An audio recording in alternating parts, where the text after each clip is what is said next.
Welcome back. મહામંથનમાં બીજા મહત્વના મુદ્દા પર વાત કરીશું અને એ મુદ્દો છે કે સમાજમાં ન્યાયની હવે નવી પરિભાષા. સુરતની વાત, અલથાણ વિસ્તારમાં ગતરાત્રે બનેલી ઘટના સ્ત્રી સુરક્ષાને લઈને અનેક સવાલો ઊભા કરે છે. સાંજે ટ્યુશન પરથી પરત ફરી રહેલી માત્ર 12 વર્ષની સગીરાની 35 થી 40 વર્ષના એક મોહમ્મદ અઝીઝ નામના યુવકે છેડતી કરી હતી. સગીરાએ ચીસાચીસ કરતા આસપાસના લોકો તાત્કાલિક દોડી આવ્યા અને આરોપીને રંગે હાથ ઝડપી પાડ્યો હતો. સમગ્ર વિસ્તારમાં આક્રોશ ફાટી નીકળ્યો, જે બતાવે છે કે સમાજ હવે દીકરીઓની સુરક્ષા મુદ્દે બિલકુલ ચલાવી લેવાના મૂડમાં નથી. આ ઘટનાની જાણ થતાં જ પરિવારજનો અને સ્થાનિકો મોટી સંખ્યામાં એકઠા થયા, કડક કાર્યવાહીની માંગ કરી, અલથાણ પોલીસ મથક તરફ કૂચ કરી. થોડા સમયમાં હજારો લોકો પોલીસ સ્ટેશનની બહાર ઉમટી પડતા માહોલ વધુ તંગ બન્યો હતો. ઉગ્ર સૂત્રોચ્ચાર થયા, ટ્રાફિક જામ સર્જાયો, સ્થિતિ કાયદો અને વ્યવસ્થાની ચિંતાજનક બની ગઈ. લોકોમાં ગુસ્સો એટલી હદે હતો, એ ગુસ્સો એટલો ઉગ્ર હતો કે પોલીસે આ ભીડને કાબૂમાં લેવા માટે લાઠીચાર્જ કરવો પડ્યો અને ઉચ્ચ અધિકારીઓને સ્થળ પર દોડી આવવું પડ્યું હતું. આ સમગ્ર ઘટનાએ ફરી એક વખત યાદ અપાવ્યું છે કે સ્ત્રી સુરક્ષા એ માત્ર ચર્ચાનો વિષય નથી, પરંતુ સ્થાનિક અને તાત્કાલિક પ્રાથમિકતા છે. એક સગીરા સાથે બનેલી આવી ઘટના એ માત્ર પરિવારને નહીં, પરંતુ સમગ્ર શહેરને ઝંઝોળી દે છે. લોકોનો આક્રોશ એ વાતનો સંકેત આપે છે કે દીકરીઓની સુરક્ષા મુદ્દે સમાજ હવે સમાધાન કરવાના બિલકુલ મૂડમાં નથી. સાથે સાથે એ પણ જરૂરી છે કે આવી ઘટનામાં કાયદેસરની અને ઝડપી કાર્યવાહી થાય, જેથી અસામાજિક તત્વોને એક સ્પષ્ટ સંદેશ જાય કે દીકરીઓ તરફ ખોટી નજર ઉઠાવનારની શું હાલત થશે. ન્યાયની આ પરિભાષા, આ મુદ્દે મહામંથનમાં ચર્ચા કરીશું.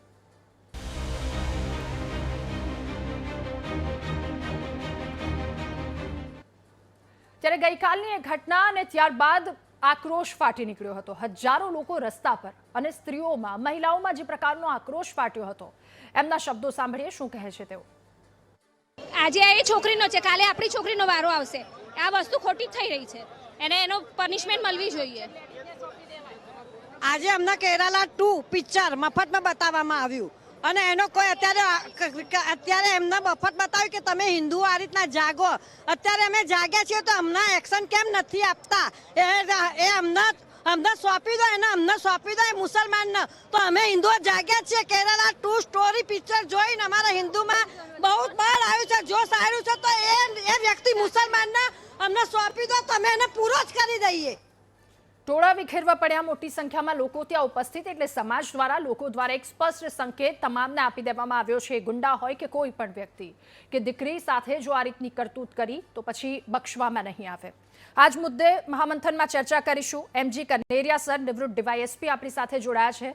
કનેરિયા સર, આપનું ખૂબ સ્વાગત છે મહામંથનમાં. કનેરિયા સર, સુરતની એક ઘટના વિશે વાત કરવી છે. લોકોમાં આટલો બધો આક્રોશ કેમ જોવા મળ્યો? એક દીકરી, કોઈ દીકરીને નથી છોડવામાં આવતી. જો વાત કરીએ 5 વર્ષથી, હું તો 5 વર્ષની વાત કરી રહી છું સર, 3-4 મહિના, એ 5 મહિનાની બાળકીને પણ નથી છોડી. આપણે ઘણા બધા એવા કિસ્સાઓ સાંભળ્યા છે, વૃદ્ધા સુધી લોકો પહોંચી ગયા છે. હવે 13 વર્ષની દીકરી જેની છેડતી કરવામાં આવી, લોકોમાં આટલો બધો આક્રોશ શું ફાટી નીકળ્યો? એ પાછળનું કારણ શું છે? નમસ્તે રાધાબેન. જી. ખરેખર તો આજે બનાવ બનેલો છે એ ખૂબ દુઃખદ બનાવ બનેલો છે. અને જે દીકરી, જે નિર્દોષ દીકરી છે, એની બિન હિન્દુ ધર્મના વ્યક્તિએ જે છેડતી કરી છે, એના માટે જે દીકરીએ જાગૃતિ બતાવી, હિંમત બતાવી, એના માટે હું દીકરીને ખૂબ ખૂબ અભિનંદન આપું છું. અને સાથે સાથે લોકોએ પણ તાત્કાલિક દોડી આવી અને દીકરીને મદદ કરી. આરોપીને જગ્યા ઉપર જ પકડી લીધેલો અને એને ન્યાયતંત્રને બદલે બારોબાર એ લોકોએ ન્યાય પણ એમને આપી દીધો. એ પણ ખૂબ ખરેખર આનંદદાયક કિસ્સો છે. અને એ લોકોની જાગૃતિને અને મદદે દોડી આવ્યા એ લોકોને પણ અભિનંદન આપું છું. હવે ખરેખર તો આવા કિસ્સાઓ ઘણી વખત બને જ છે. એક તો સુરતની અંદર આવા કિસ્સાઓ વધુ પડતા બને છે, કારણ કે દૂર દૂરથી, પશ્ચિમ બંગાળથી, બિહારથી, ઉત્તર પ્રદેશથી ફેમિલી વગર એકલા મજૂરી કામ માટે આવે છે. એટલે એ લોકો ફેમિલીથી દૂર રહે છે, 1-2 વર્ષ સુધી ફેમિલીને મળી શકતા નથી. એટલે માનસિક વિકૃતિ એમાં ઉત્પન્ન થાય છે, જેના કારણે આવા નાની બાળકીની સાથે પણ આવા હડપલા કરવાના અને રેપ કરવાના કિસ્સાઓ બને છે. તો મુખ્ય કારણ તો એક તો એની માનસિક વિકૃતિ જેના કારણે આવા બનાવો બને છે. બીજું, ગુનેગારો જે છે એને કોઈ નાતજાત હોતી જ નથી, એટલે એ લોકો કોઈ નાતજાતમાં માનતા નથી. ગુનો કરનાર ગુનેગાર જ હોય છે, એની નાતજાત કોઈ હોતી જ નથી. અને આ કિસ્સામાં જે 45 વર્ષનો જે આ વ્યક્તિ છે, ખરેખર તો એને ખૂબ જ ગંભીર પ્રકારનો ગુનો કર્યો છે. લોકોએ પણ જગ્યા ઉપર ભેગા થઈ સ્વાભાવિક રીતે એને આક્રોશ વ્યક્ત કર્યો છે. એ આવું બની શકે છે કારણ કે બધાને ન્યાયની અપેક્ષા હોય છે. ફરીથી ભવિષ્યમાં આવા કિસ્સા ન બને બિલકુલ, કનેરિયા સર, એના માટે પણ લોકોએ જી, જાગૃત બિલકુલ. થઈ અને લોકોને પણ ધન્યવાદ હાજી. કહેવો જોઈએ કારણ કે એક દીકરી સાથે જો આવું કર્યું છે એટલે હવે કડક સંદેશ ગયો છે. સર, એ જાણવું છે આપની પાસેથી. બીજી એક વાત એ પણ કે શું બરાબર આપણે છે. આ વાતને લઈને સંતોષ તો નહીં માની શકીએ ને કે સુરત છે, ટેક્સટાઇલ એરિયા છે, એટલે ત્યાંથી બિહારથી કે અલગ અલગ જગ્યા પરથી લોકો આવે છે અને આવી ઘટનાઓ વધારે બને છે. આપણે એક કડક નીતિ નિયમો તો મૂકવા પડશે ને. આટલાથી સંતોષ આપણે નહીં માની લઈએ કે આના કારણે આ મુખ્ય કારણ છે. બીજી વાત સર એ પૂછવી છે કે અલથાણ વિસ્તાર આ એક ઘટના ઘટી પડ્યો છે, હજારોની સંખ્યામાં લોકો એકઠા થયા. આક્રોશ પાછળના બીજા કોઈ કારણો છે, બીજા કોઈ એવા બરાબર કેસ છે? શું આ એરિયામાં વારંવાર આવી ઘટનાઓ ઘટે છે? આવા એરિયામાં ખાસ કરીને એવું નથી કે વારંવાર એક જ વિસ્તારમાં બને છે, અલગ અલગ વિસ્તારમાં બનાવો બને છે. અને પોલીસની જાણ બહાર ઘણી વખત આવા કિસ્સાઓ બનતા હોય છે. પણ આવા કિસ્સાઓ અટકાવવા માટે અગાઉ પણ જે કોલેજ વિસ્તાર છે કે આવા જે એરિયા હતા જ્યાં ટ્યુશન ક્લાસીસ છે, ત્યાં પોલીસનું પેટ્રોલિંગ સ્પેશિયલ અમુક પિકઅવર્સમાં રાખવામાં આવતું હતું. હાલમાં પણ આ 112ની વ્યવસ્થા જે છે એ પણ સારી કરેલી છે કે તાત્કાલિક તમે પોલીસને બોલાવો. પોલીસ જગ્યા ઉપર તો આ કિસ્સામાં પણ આવી જ ગયેલી છે અને પોલીસે ઘણું સંયમથી કામ કર્યું છે. અને સ્વાભાવિક રીતે લોકોને ન્યાયની અપેક્ષા હોય છે અને એ લોકો ખરેખર તો પોલીસ અને પબ્લિક એકબીજા ઉપર અવિશ્વાસ ઊભો થાય છે અને વિશ્વાસનું જે ખરેખર માપદંડ હતું એ ઓછું થતું જાય છે.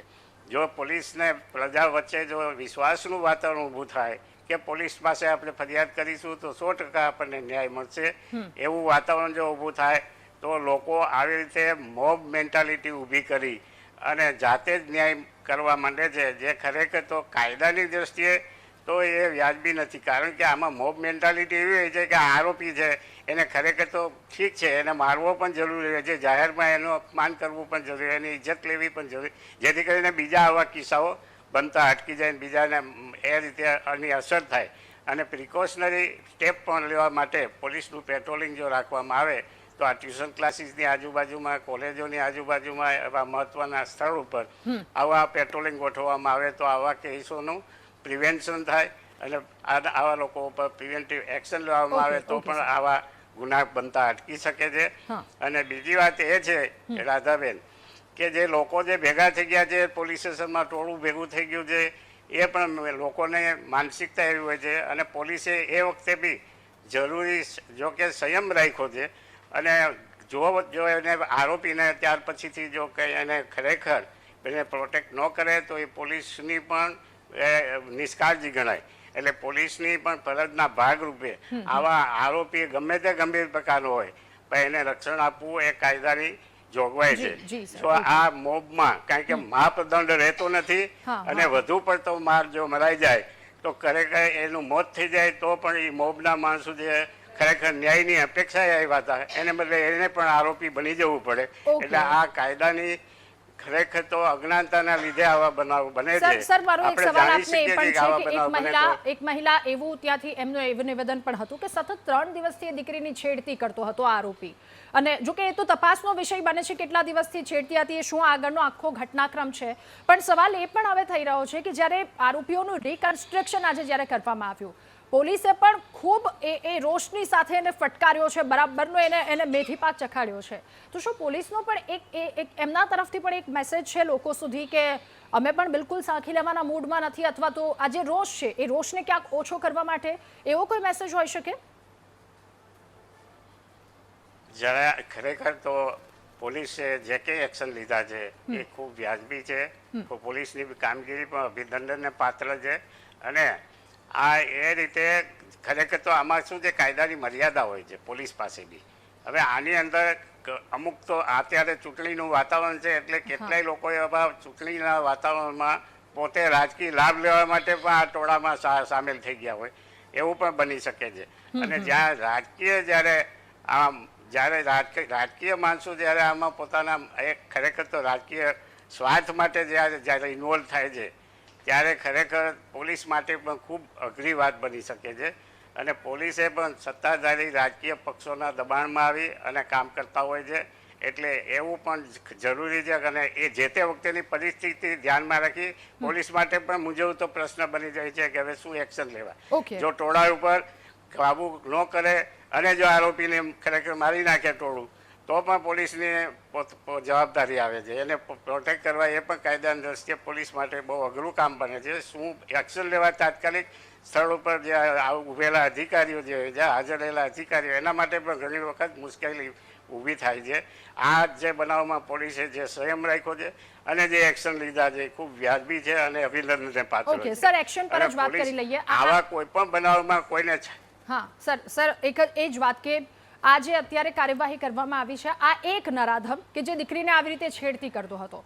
વાત એવી પણ છે કે 3 થી 4 લોકો હજી આવા બીજા છે આ વિસ્તારમાં કે જે આવી રીતે દીકરીઓની છેડતી કરતા હતા. એને લઈને શું આટલી તટસ્થ તપાસ થવી જોઈએ? હાજી, એ માટે પણ ફરિયાદી આગળ આવવું પડે છે અથવા તો પોલીસની જાણમાં ન હોય તો પોલીસને આ બનાવ બાબતે જાણ કરવી જોઈએ જેથી કરીને પોલીસ એક્શનમાં આવે. અને આવા બનાવમાં પોલીસ ખરેખર તો કોઈને છાવરે નહીં અને પોલીસ ખરેખર એક્શન લેવા માંગતી હોય પણ એની પાસે ઇન્ફોર્મેશન આવવી જોઈએ કે ખરેખર જો આ 3 દિવસ સુધીનો જે આ બનાવ બનતો હતો તો જો દીકરીએ પહેલે જ દિવસે જો પોલીસને જાણ કરી હોત તો આ બનાવ બનતો અટકી શકતો. એટલે દીકરીએ પણ થોડી સંયમ એટલા માટે રાખવી પડે કે દીકરીને હંમેશા એ માનસિકતા હોય છે કે જો હું પોલીસમાં જાહેર કરી તો સામાજિક રીતે આ તે હું ટીકારૂપ બનીશ અને એની માનસિકતા પણ એવી નથી હોતી કે જાહેરમાં ફરિયાદ કરી શકે. એટલે આ દીકરીએ તો પણ ઓકે સર, આપને અટકાવવા માંગીશ. મહત્વના એક સમાચાર ત્યારબાદ આપની પાસે આવું છું. સુરતમાં પાટીદાર દીકરીની છેડતી મુદ્દે સૌથી મોટો ઘટસ્ફોટ થયો છે. પોલીસને મળેલા ઓડિયો રેકોર્ડિંગમાં ભેદ ખુલ્યો. સગીરાની છેડતી પછી થયેલો હોબાળો એ પ્રી પ્લાન્ડ હોવાનો ખુલાસો થયો. આમ આદમી પાર્ટીએ છેડતીની આ ઘટના પછી હોબાળો કરવાનું ષડયંત્ર રચ્યું હોવાનો દાવો થયો છે. તો પોલીસને મળેલી ઓડિયો રેકોર્ડિંગમાં આ એક ઘટસ્ફોટ થયો છે. આમ આદમી પાર્ટીના સુરતના વોર્ડ નંબર 29 અલથાણના ઉમેદવારના એક વ્યક્તિ કે જેની વાતચીત વાયરલ થઈ રહી છે, જીવરામ પટેલના અંગત એક વ્યક્તિ સાથે વાતચીત વાયરલ થઈ. જીવરામ પટેલનો અંગત માણસ એક વ્યક્તિને ઓડિયો ક્લિપમાં સૂચના આપી રહ્યો છે. પોલીસે મહંમદને પકડી લીધો હોવાનો ઓડિયો ક્લિપમાં ઉલ્લેખ પણ કરાયો છે. મહંમદને જીપમાંથી બહાર ખેંચી હોબાળો કરવાની સૂચના અપાઈ છે. તો આમ આદમી પાર્ટીના ઉમેદવાર જીવરામ પટેલનો અંગત વ્યક્તિ સૂચના આપી રહ્યા છે. આવો સાંભળીએ એ ઓડિયો ક્લિપ. જીવા કાકાનો ફોન હતો, ઢીલા પડવા નહીં ટોકું કીધું છે.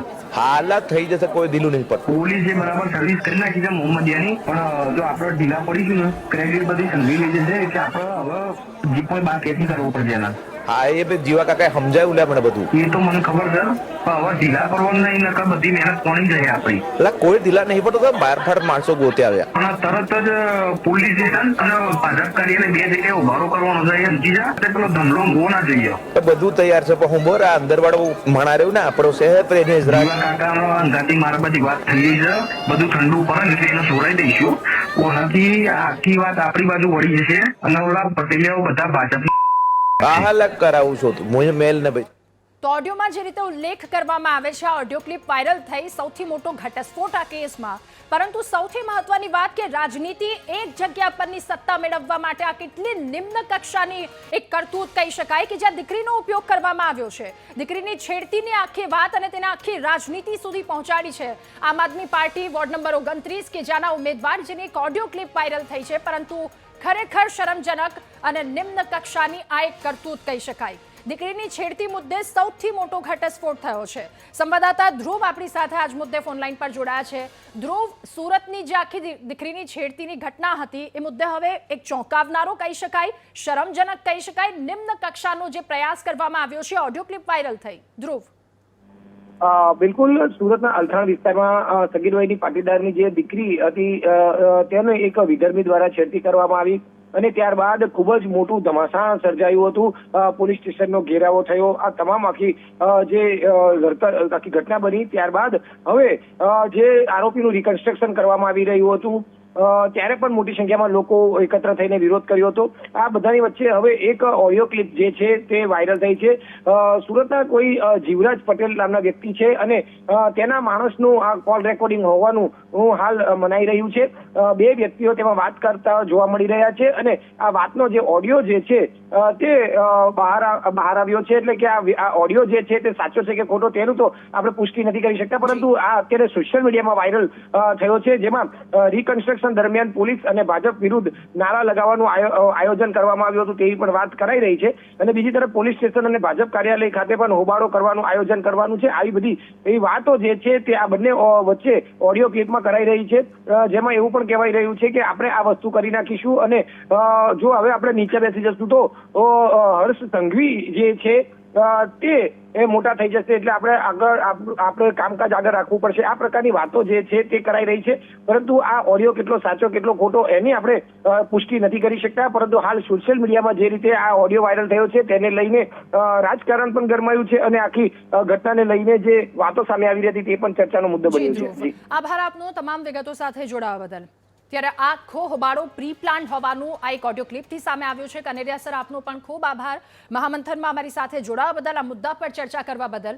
તો જો આખો ઓડિયો ક્લિપ જેમાં એક સ્પષ્ટતા કરવામાં આવી છે કે આ પ્રી પ્લાન છે, તપાસનો વિષય છે, પરંતુ જો એ સત્ય બહાર આવ્યું તો પછી આ એક ખૂબ નિમ્ન કક્ષાની કરતૂત કહી શકાય.